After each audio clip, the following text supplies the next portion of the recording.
నమస్తే న్యూస్ 24 తెలుగుకు స్వాగతం. నా పేరు యామిని. ముందుగా వార్తల్లోని ముఖ్యాంశాలు ఇప్పుడు చూద్దాం. భారతీయ జనతా పార్టీ గ్రేటర్ హైదరాబాద్ పరిధిలో తమ కార్యకలాపాలను మరింత చురుగ్గా కొనసాగించేందుకు బోయినపల్లిలో కొత్త కార్యాలయాన్ని ఏర్పాటు చేసింది. స్థానిక ప్రజల సమస్యలపై పోరాటానికి వేదికగా ఈ కార్యాలయం సేవలు అందించనుంది. బోయినపల్లిలో గతంలో ఉన్న బీజేపీ కార్యాలయం మూసివేయడంతో పార్టీ నేతలు కార్యకర్తలు అనేక ఇబ్బందులు ఎదుర్కొంటున్న సందర్భంలో స్థానిక నాయకుడు అనుగుల తిరుపతి స్వయంగా ఖర్చులు భరించి కొత్త కార్యాలయాన్ని ఏర్పాటు చేశారు. ఈ కార్యాలయాన్ని మల్కజ్గిరి ఎంపీ ఈటెల రాజేందర్ ఆదివారం ప్రారంభించారు.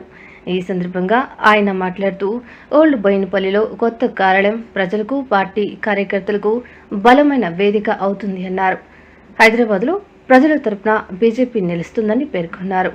ఈ కార్యక్రమంలో బీజేపీ కార్యకర్తలు స్థానిక నాయకులు పాల్గొన్నారు. మొదటి నుంచి కూడా భారతీయ జనతా పార్టీ పట్టుకొమ్మలాగా ఉంది. పర్మనెంట్ ఆఫీస్తో ఈ రాష్ట్రానికి ఎక్కడ స్ఫూర్తినివ్వాలన్నా ఎక్కడ ప్రోగ్రాం ఇవ్వాలన్నా కూడా కూకట్పల్లి నుంచే స్టార్ట్ చేసేటువంటి గొప్ప సాంప్రదాయం ఉన్నటువంటి నియోజకవర్గాల్లో ఈరోజు బోయినపల్లి కూకట్పల్లి నియోజకవర్గంలో భాగం కాబట్టి ఈ డివిజన్ కార్యాలయాన్ని పార్టీ కార్యాలయాన్ని ఈరోజు ఆవిష్కరించడం జరిగింది.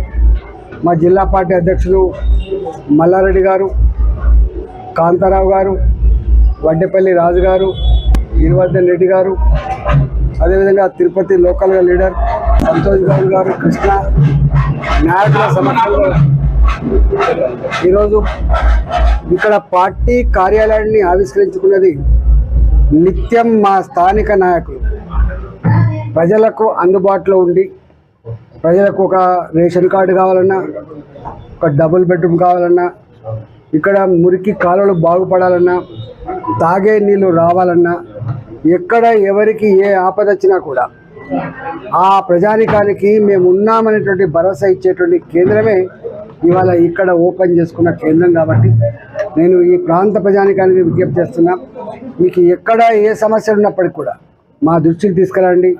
మీ బిడ్డలుగా మేము మీకు తోడుగా అండగా ఉంటామని చెప్పి నేను కోరుతా ఉన్నా. ఇప్పటికే మీరు చూస్తున్నారు, పక్కకే ఇదే డివిజన్లో ఆస్పత్పేట చెరువు ఉండదు. ఎన్నో సంవత్సరాల క్రితం వెలిసిన బస్తీలను, కాలనీలను, ఈవెన్ ఆనాడు లేఅవుట్లు చేసుకున్నటువంటి ఇళ్ళకు కూడా నోటీసులు ఇచ్చి హైదరాబాద్ ఎంత వేదన గురి చేసిందో మనం చూసినాం. ఇవాళ హైదరాబాద్లో కూల్చే ఇళ్ళ కాడ, ఇవాళ హైదరాబాద్తో జరుగుతున్న దౌర్జన్యాల కాడ ఇవాళ అడ్డముండి కొట్లాడిన పార్టీ భారతీయ జనతా పార్టీ. ఇవాళ సామాన్యులు వేసుకున్న బస్తీలలో, గుడిసెలలో సర్కార్ కన్నెర చేసి వాళ్ళ కూలగొట్టే ప్రయత్నం చేసినాడు. వాళ్ళకు అండగా ఉన్నటువంటి పార్టీ ఇవాళ భారతీయ జనతా పార్టీ. ఇవాళ